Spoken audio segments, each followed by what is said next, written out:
Democracy, justice, global health, and gender equality. These are the four founding pillars that shape the very foundation of my next guest's work and life. Well, she is a politician, carefully navigating the terrain, balancing with her diplomatic career. On my next episode of The Hard Questions, I am privileged to host someone I call a friend. She's a global leader and a wife.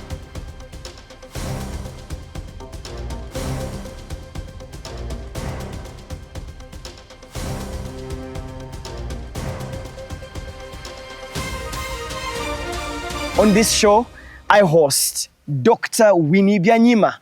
Dr. Winnie Byanyima is the Executive Director of UNAIDS. She is also the UN Undersecretary in charge of fighting HIV globally.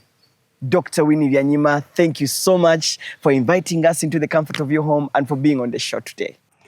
Thank you for having me, Solomon. Always a pleasure to meet you. But please, I do have 4 honorary PhDs from many distinguished universities, but I don't go by the title doctor. Just call me plain Miss Byanyima. I'm happy with that. All right, Miss Byanyima. So,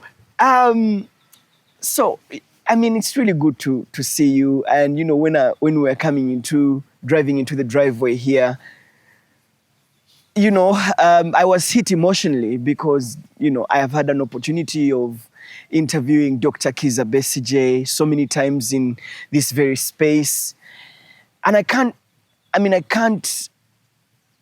understand what you're going through as a wife to Dr. Kizza Besigye. How is he doing? I know that you've been, frequently visiting him. How is he doing in prison? Right now, I don't know, because yesterday on Monday in court, he sent a letter saying he's not well. He's suffering from bouts of dizziness, and he couldn't appear before court. So I'm extremely worried about him and his health, and I'm going to see him after this interview. What's happening to him is a huge, huge injustice. It's shameful that our country, our government, our president behaves this way, that an innocent man is being held in jail now almost for a year. No case has been brought yet, and all because he's in the way of his political project to steal another election and maybe to impose his son as his successor. Besigye is just in his way politically. There's no crime he has committed, and this has been his life for 25 years. Since he challenged President Museveni. And that's not him, it's so many other political activists also thrown in jail and forgotten there just because they happen to oppose him politically. It's very hard. It's very hard on us as families. It's hard on me, it's hard on his son, it's hard on his relatives. But yeah, that's where we are. And we will just continue resisting this entrenched dictatorship until one day we are all free. Yeah. Dr. Kizza Besigye is usually a very strong-willed person. But 9 months in there, is he broken? No way. His spirit is not broken. He will resist until his last breath. He will resist injustice. But when you go to see him, you can't help going away feeling sad and angry that this should be what happens to someone for just disagreeing with someone in power. And look at what's going on now.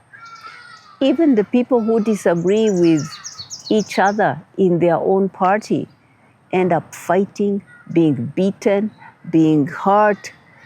It's almost like there is no more safe political space for expressing different views, not out there in society, not even within his own political party. Violence has taken over, theft has taken over. We are really a really messed up society politically. And this has many implications for our children growing up seeing this. Yeah. November 2024, he was abducted from Nairobi, brought here. Treason charges is what he's facing, and we know that that's a big criminal offense there. The charges against Dr. Kizza Besigye, the state says, is overwhelming evidence. I know that this case is in court, but the state says that he needs to face the full hand of the law for treason. I can tell you for sure, I am very sure of this, that Dr. Besigye has not committed treason, never thought of committing treason. He's an innocent man being held there, facing trumped-up charges because President Museveni would like him out of the way as he goes out to steal the next election. And that's not just about him. Look at other political opponents. Look at Bobi Wine, this young man with strong and growing support across the country. He won't even be allowed to traverse the whole country and mobilize, because if he did, he would give him a bloody nose. He would win overwhelmingly. So this is about repressing the opposition. It's all political. There's nothing there about a crime he has committed. Well, let's wait and see. I'm even informed that the security people who framed him didn't frame him well enough to make the case in court and are now in jail for having failed to frame him. Let's wait to see this evidence that they're talking about. You will see it fall apart in a court. Judges have been intimidated. I'm sure a frightened judge who will preside over that case will try everything possible to convict Dr. Besigye, but it will not hold, not under not on the standard of international law. Yeah, and well, the state is alleging, and therefore in criminal law they have the duty to prove beyond a shadow of a doubt. Absolutely. And part of the case was leaking audio recordings that went viral. I mean, we all listened to them about him negotiating an arms deal and meetings in Geneva and in Kampala. If you have your evidence and it's foolproof, why would you be leaking 1 minute, less than 1 minute videos to the public? Why would you be putting out your evidence? That was propaganda. That is what they are going to try to do in court, to tarnish a good man's name, to throw a lot of dirt at him, hoping that some of it will stick. This is the principle of your media, that if you say something over and over again, some of it sticks. That is all they hope to achieve. They do not hope to get a conviction, I am sure. And well, in media, we call it the agenda setting theory. You set the tone of discussion and let the public know what to think about. So and actually, Mwenda said it in court. He said, we might not win the case, but we will go to the public and tarnish him. He said it. I heard him on TV. We will go to the court of public opinion and damage him. So that's the intention. Yeah. Do you believe in Uganda's justice system to see this case to its final conclusion? You've just heard me. I don't believe that they even have an intention to get him convicted, because they know they have no evidence. It's just lies. It's just criminalizing an innocent person. So they hope to bully the judges to find him guilty. The judges have already been bullied not to give him bail, which is his right. So they hope to bully the judges to convict him. But my sense is that it is so ridiculous, the case, that even the judges, under all that pressure, will find it hard to bend the law and convict him. That is what I believe. Let's wait and see. Yeah, you talked about the bail. I know that it has taken, the last time you're in court, I think it was 9th August before this recent proceeding. Well, the judge said, well, it's 180 days, so there are 12 more days under mandatory bail terms. So you wait, go back and forth. And recently you asked the judge to recuse himself of the case. Yeah, don't even take me there. It was such a ridiculous ruling that it was condemned by the entire law fraternity here in Uganda, in East Africa. Even the United Nations called on the Ugandan judiciary to respect the rule of law and to rule justly. There was a statement by the High Commissioner for Human Rights of the United Nations. You cannot say that somebody who has spent months in a jail over the same case, but just because he was thrown in there by the military, and the military was asked by his own Supreme Court to transfer the case from the military to the civilian court, then you decide that you're not going to count the months he spent under the military court, that doesn't count. So what was he doing? Having cups of tea with prison warders? He was not in prison. If it doesn't count, what is it?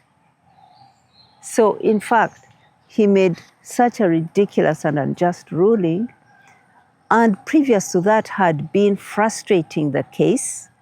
He had pulled it away from the court that it's in, the International Criminal Court, when he wasn't supposed to be there, held it for months without the case moving, refusing anybody else to touch the case.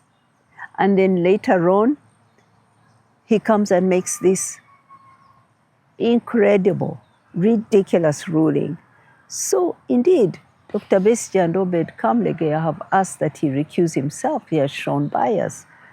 And that is a matter pending before the Judicial Commission. Yeah, interesting, ma'am. Dr. Kizza Besigye is not new to what you've perhaps described as trumped-up charges. We saw rape cases in the past. We saw how the state uses the judicial system for political warfare. And largely because many of those cases are dismissed after years, Dr. Kizza Besigye has been put on record saying he has been moving most of his life in courts. Today is in Masaka, the other day is here, the other day is in Kampala, and he spends a lot of his resources and time in different cases, he said. I think I know him for have come out on record condemning the state using the judiciary in a political warfare.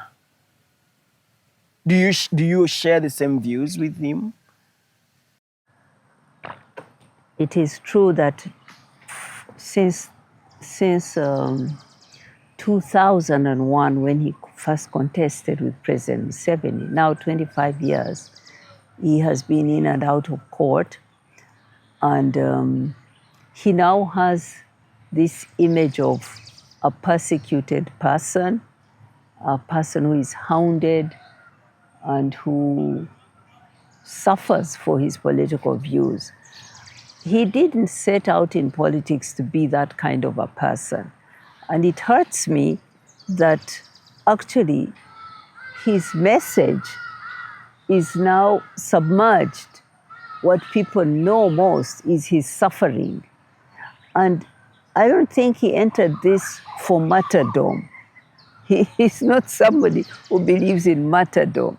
He had political views that he wanted to put out there and have Ugandans make a choice between his political direction he wants and that of Museveni.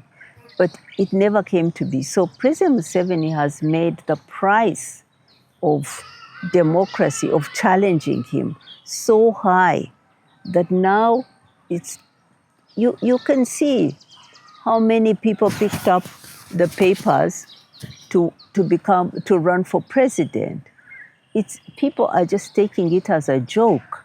I think there were like 20-something candidates, all kinds of silly, not serious candidates, because serious people who want to drive a development agenda, a human rights agenda, do not consider themselves for this position of president of the country.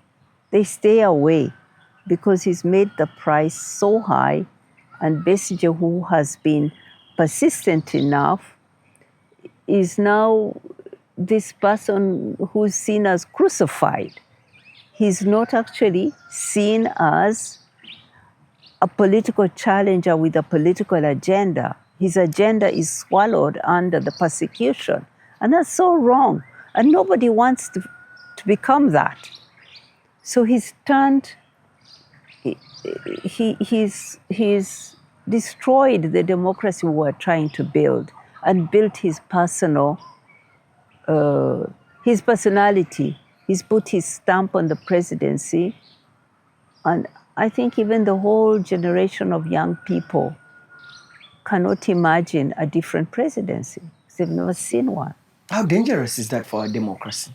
It's very dangerous because usually when such a leader finally exits, whichever way he exits, there is a huge vacuum. And that vacuum often results in instability as different contenders try to fill the vacuum.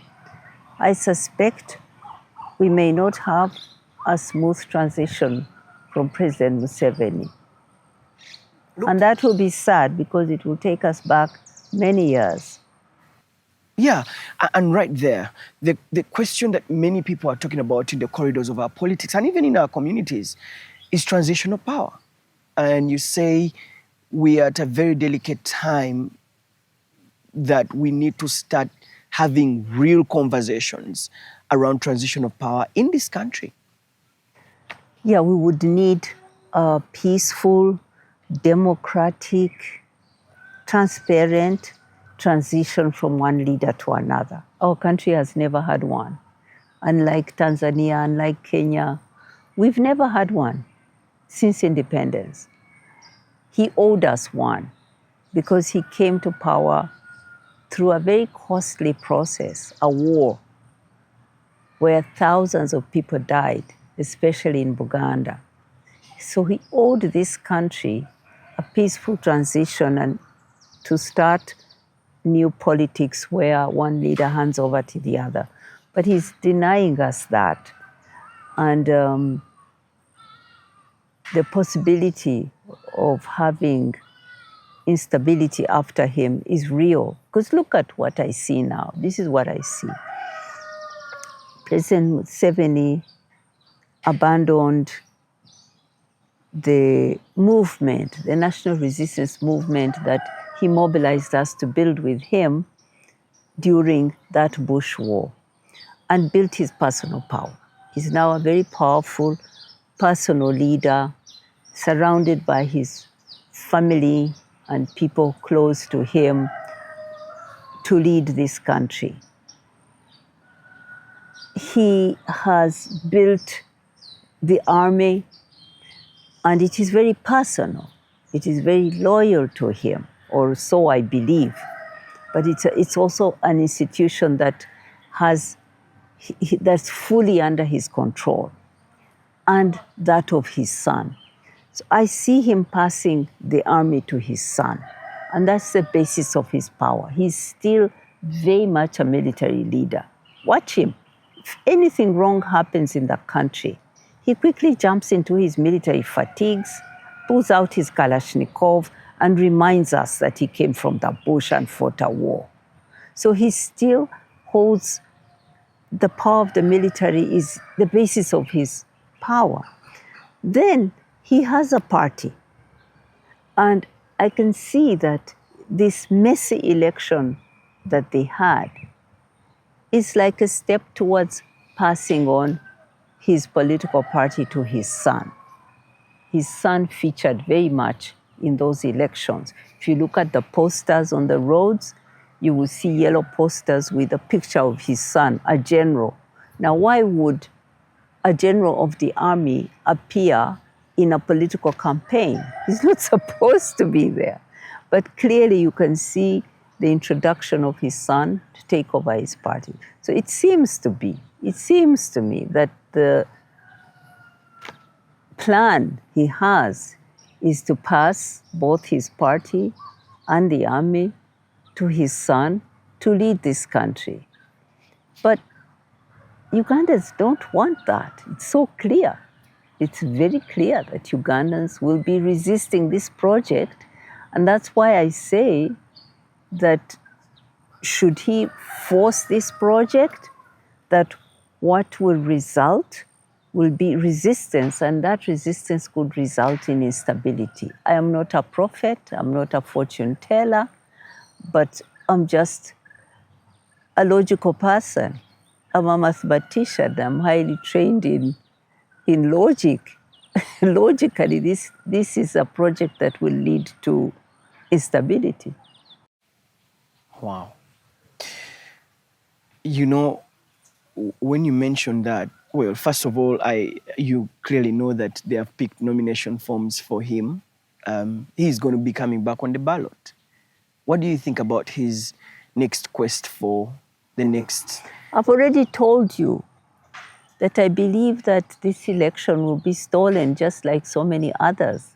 Look at their primaries. Literally every constituency, someone is challenging the result and saying it was stolen. So there is no question about it that he's going to come out as winner, but everybody will tell you that it's a stolen election.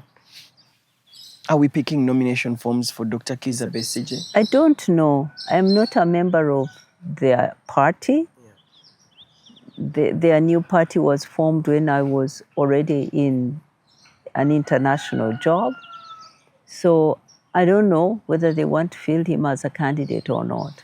Okay. No idea about that. Okay. Mama Winnie, there have been conversations that, you know, you can look for a, well, I don't know how to put this. Are you considering? Solomon. You wouldn't be Solomon if you didn't ask that question. Are you considering to pick nomination forms to lead this country? You know what? I'm not going to answer your question because I would rather that you continue to speculate. I can tell you this, that I care deeply about what's happening in our country, right? I care most especially about young people and their futures. It saddens me that not the president, not his cabinet, not any minister responsible for youth or for labor tells us, accounts to us, at least on a monthly basis or quarterly basis, what they are doing to create jobs for young people. Why are they in government if they are not doing that? Huh? Every year, we have 700,000 young people who graduate from universities, right? Only 90,000 move on into jobs. So you have a whole more than 600,000 who go out to nothing. I mean, they've gone to school, gotten their... Yeah, there's a huge gap between the education output and the labor market. Have you heard anyone addressing that question in recent times, talking about it in a serious way, talking about our plan on growth engines that will create jobs for young people? Nobody. Almost 50% of all young people are either not in a job, not in education or training. Where are they? If you are young and you are not in a job, you're not training, you are not in an education institution. Where are you? So where is the future? I do not hear any discussion of this, any accountability from this government on this question. Never. Never. You know, when you say that, Mama, And they all now just use money, violence. You rarely hear real discussion of issues that matter to people. So I care deeply about this. And yeah, at one point, I will come to work with others to change that, to respond to the needs of our young people, to create futures for them. It's sad, and it is not tolerable. You know, when you're saying this, I share the same sentiment. So, but the question is, has our democracy grown to discuss issue-based politics beyond just politicking? I mean, like you mentioned, our attention is so much on the politicking, on sloganeering, rather than having an issue-based political conversation as we get into the elections. Doesn't it have to do with a bigger democracy as a country? Shouldn't we begin there? I mean, it's good that you've raised this issue, because one of the things I want to do during this election is for us to start issue-based conversations about employment, conversations about healthcare, conversations around our education system, rather than just diverting the conversation into, politicking and sloganeering and having different things. But one person asked me, but Solomon, do you think our democracy has grown to that? No, this is not something that you can force. To address the real issues of people, there has to be legitimacy of the government. You cannot be addressing the real problems of people when the very same people are saying no to you and are telling you you've stolen the election and are asking you to leave office. So it's either or. We cannot be addressing serious development issues, even talk about them, when a government is challenged so much like this one. Today, it invests more in coercion, in keeping people silent, in paying off and bribing off an opposition. I mean, the entire project of a dictatorial government like this one and an autocratic government like this one, then the biggest time and money is spent on suppression, not on solving problems. That is where we are. So we do need to solve the problem of a captured state, of lack of political space, before we can work on solutions. Solutions are not in heaven. We know them. We know that we have to grow. We know today, for example, that services are the biggest part of and are growing fastest, the biggest driver of our economy. Services, including tourism, right? Including science, technology, and innovation. But how can you increase tourism to create more jobs for young people when you are more invested in political adventures in Congo, in South Sudan, and so on? You can't, because those projects undermine tourism, so tourism can't grow. So how can you have growth of agro-industry when you have uncertainty, political uncertainty? Because we have 66% of our people in agriculture. Agriculture brings about 25% of our growth. But to grow it and create jobs, you have to do agro-industries. How do you do that when you cannot get people to see beyond the next 5 years? Who's going to bring in money? Even a local person. How would they invest in an industry when they cannot know what's going to be happening in 2-3 years 2-3 years down the road. We have such political uncertainty that investments do not grow. And anyway, the budget is spent more on defense, protecting the president and his advisors than on putting money into those who could invest in adding value to agricultural products.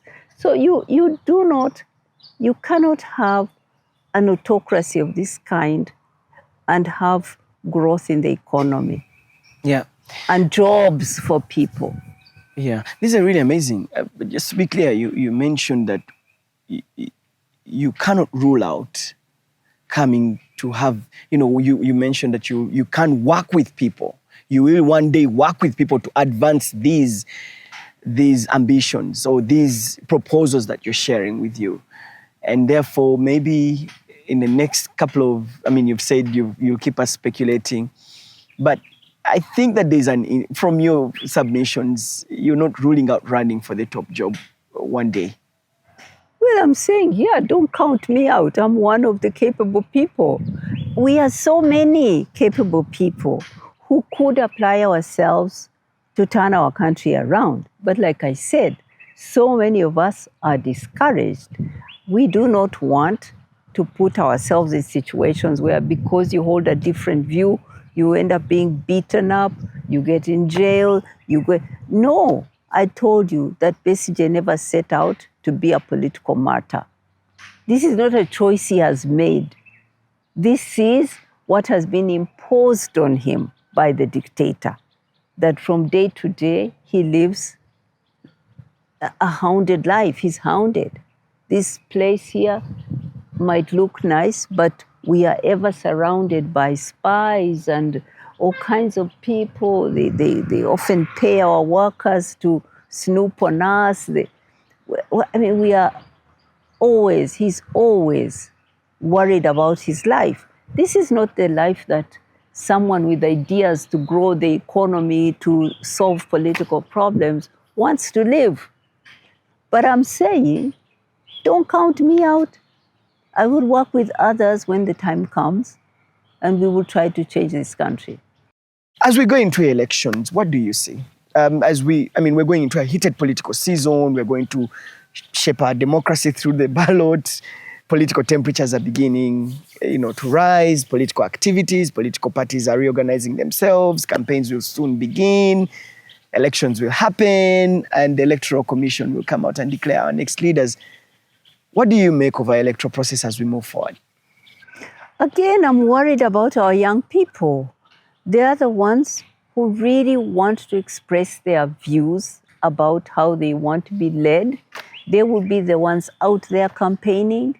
They will be the ones running at rallies. And they're the ones going to get beaten, hurt, injured, and even killed. So I worry about the loss of life. I worry about how many people's property will be destroyed. So the violence in our elections worries me. I worry at yet another contested outcome because people have lost faith in the institutions, the Electoral Commission, the judiciary that determines the petitions. There's no faith, and the police that is supposed to protect the ballots and the election process. People have lost faith in those institutions, and there is a breaking point that we may be approaching. Because, you can push people against the wall, but they can't get inside the wall. At some point, something breaks.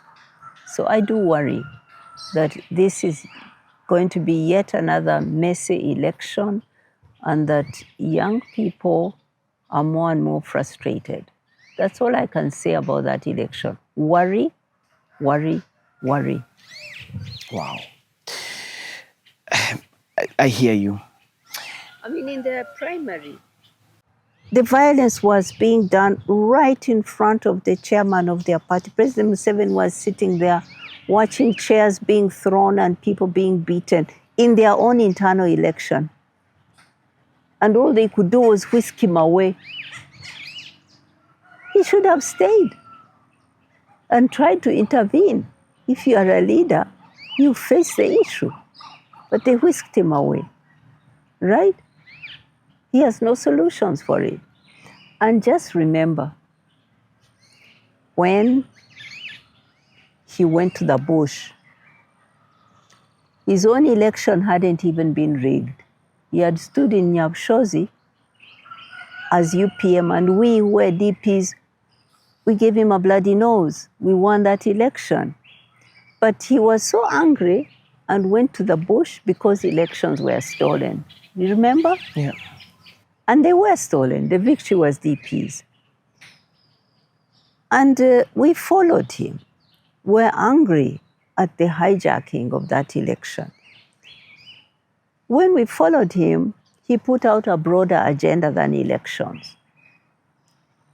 We analyzed and we saw that he was right. He said it's not just the bad elections. It's the abuse of human rights. It is the injustices of the social inequalities in the society and economic inequalities. So he captured all of this in a 10-point program. But the first point was, they've stolen this election. I draw a red line. I will go to the bush. We deserve better elections. Now, look at the elections today, 40 years on. You cannot, no one can say that these elections are better than Obote's 1980 elections. No way. At least I never saw in Obote's party people fighting and beating each other in their own primary, violence in their own primary. UPC would cheat DP, right? And there was some violence, but UPC did not cheat UPC and have violence within UPC. I mean, it just tells you how far we have deteriorated in terms of election management. And yet he went to the bush and thousands died because we wanted better elections. So why did those people die? Yeah. There are many questions to ask here. Where is that revolution? Instead of the revolution and the dreams that took us into the revolution that have not been realized, we have one-person rule. We've come full circle. But doesn't this speak to a broader issue? I mean, we saw the fights that happened at the Forum for Democratic Change in Najana Nkumbi, the chest stamping that happened at the time. We saw, the splits and fights within the National Unity Platform political party. We saw the fights within the Democratic Party. It's these fights. Where do you think those are coming from? Yeah, these fights, I think, they're not unique to the NRM. It's a general political party multipartism that we are talking about. You are right that the violence that is in all the other parties is the same. And I put it to you that it is engineered by our autocrat. Within all those parties, there's infiltration, there's co-optation, there's money being pumped in to divide and weaken them. Every time. Is there any one party that hasn't broken into two? And have you not observed that when the party breaks it into two, that there is one faction that works and collaborates with the autocrat? Is that an accident? Of course not. It is a breakaway group that has been bought to join, to weaken the opposition and to strengthen his party. He has never believed in democracy, but he has a strong belief in himself as the one who will deliver for Ugandans. And so institutions of democracy are continuously undermined. Wait, and you see the trajectory of NOPE. I so admire those young people. I think they have organized themselves. They have tried to put out an agenda. that's national. They are fairly disciplined. Look at how quickly they built their own office. Look at how they care for their political prisoners and their families. There's so many good things about the NUP. But watch their trajectory. It will be a similar trajectory to FDC. They are constantly being undermined. They will have moles within the party who will cooperate with the government, and they will even break up too. And meanwhile, many of their leaders are in prison, just like those of the other opposition groups. So to me, I put down the violence as a method of work coming from the leader and from his party and spread into the other parties. Winnie Byanyima, if you had the opportunity to sit and face Yoweri Museveni, president, what would you tell him? When you ask me that, I do meet him. What do you tell? Oh, you do meet him? Of course I do. I hold an international position. I work on an issue that is a serious issue in this country. And I have met him to talk about the fight against HIV/AIDS. We support Uganda to fight HIV/AIDS. Yeah, so but I do meet in terms him of shaping, in terms of shaping Uganda's democracy, what have you spoken to his face directly? I have asked him to consider a smooth transition within his party. I've asked him that before. I mean, some of these things, when I have my opportunity to talk to him, I raise them to him respectfully. He's the president, but I raise them with him. Does he respond? I don't have to tell you how he responds, because that's a private conversation. But yes, he gives me his own answers to them. But obviously, from what I've told you, I don't agree with him. I think he needs to do one thing now, which is to organize a democratic transition. Mm-hmm. He has made many achievements. Let me say that. And every time I say it, some angry opposition people get mad. I don't care how mad they get. I'm not driven by anger.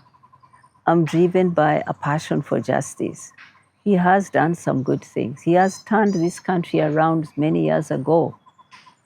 And those achievements, some of them are actually irreversible achievements. But there comes a time when you must pass on the baton, and you can't just keep undermining institutions, democracy, suppressing, coercing, in order to stay and continue to do what? He's about 84. He's lived a tough life of struggle. He could be doing good things for Africa, advising. He could be happy with his grandchildren. He could be taking long holidays and seeing more of his cows, and letting Uganda move on with younger leadership and leadership that is legitimate, truly elected by the Ugandans, not installed by himself. It's interesting because, I mean, it's really good to hear from you that you accept that this, him being president, he has done something. I mean, I've interviewed so many leaders, so just don't want to even say that or wish it away. But I find you very logical and deeply rooted to accept that there is some progress from the time, he took over. But you've also Not called some, that there's... a lot. A lot. People want to forget where we were. I mean, the country was in a bad state. I have had people who say that war was not justified. I don't even agree with them. The country was in economic decline. There was political violence. People were being killed here in the city, picked up and killed.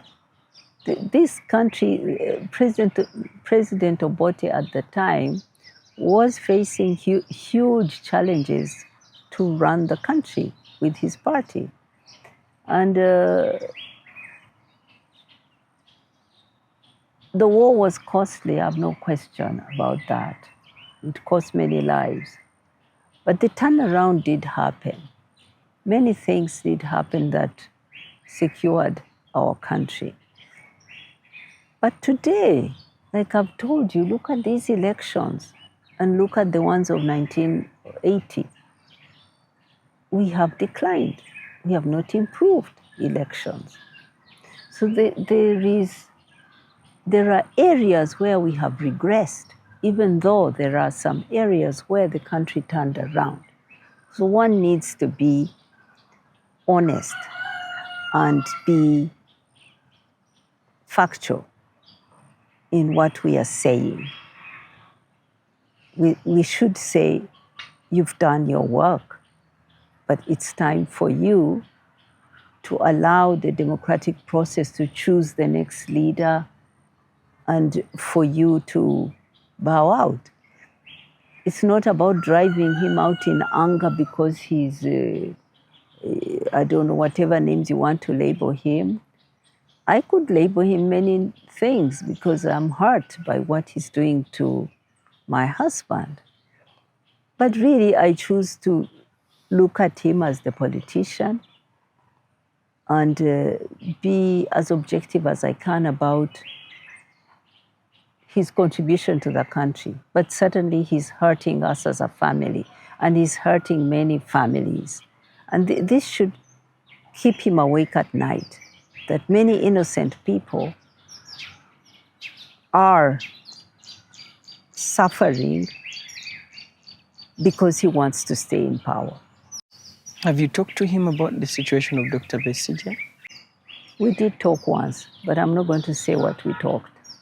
Okay, at least you talked to him.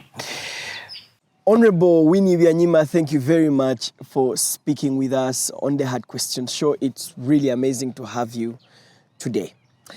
Well, I have been speaking with Honorable Winnie Byanyima. The Honorable Winnie Byanyima is the Executive Director of UNAIDS. She's also the Undersecretary advancing the global fight against HIV and AIDS at the United Nations. I'm Solomon Serwanja. Thanks for watching. This is the Hard Questions Show.